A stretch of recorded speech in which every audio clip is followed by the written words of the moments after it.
Attention holiday shoppers, I'm Scott Stein and this here in front of me is the Acer C7 Chromebook.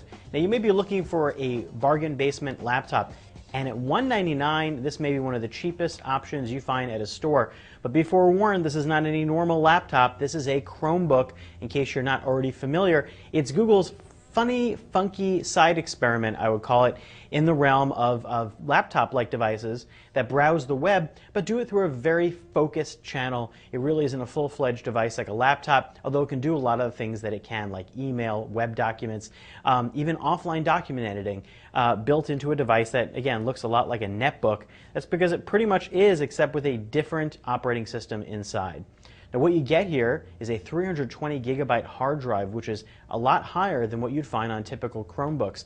Samsung's Chromebooks that were released earlier this year used SSD up to 16 gigabytes, so 320 is a lot more storage space. But you can't dive into it the way that you can with a normal laptop. And what are you really storing on it? Well, it'll be more like downloaded movies, side-loaded movies, videos, pictures, that type of stuff, music files.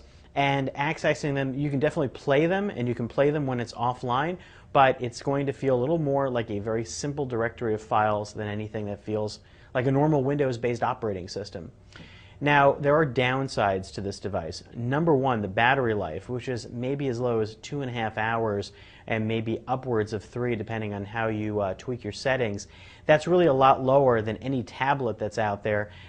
Stay tuned for the full battery test that we do at CNET, but that's a downside. That's a big downside, especially if you're flying in a plane and you want to be able to use this thing when you're traveling.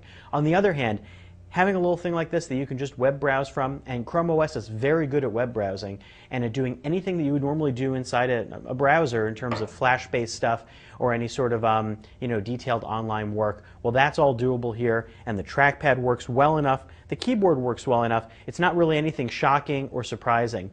There's an Intel Celeron processor in here, 2 gigs of RAM, but again, that's relative because the operating system is tuned to be much faster responding and quicker startup than your average laptop.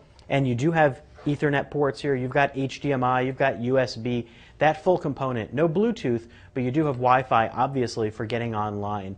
And again, getting offline is a little bit of a tricky affair. You can do offline Google Doc editing, and you can use certain apps offline, but the Chrome Web Store, which runs its apps, are really web-based apps that don't run exactly the way you'd expect, in my experience, compared to something you'd find on iOS or Android.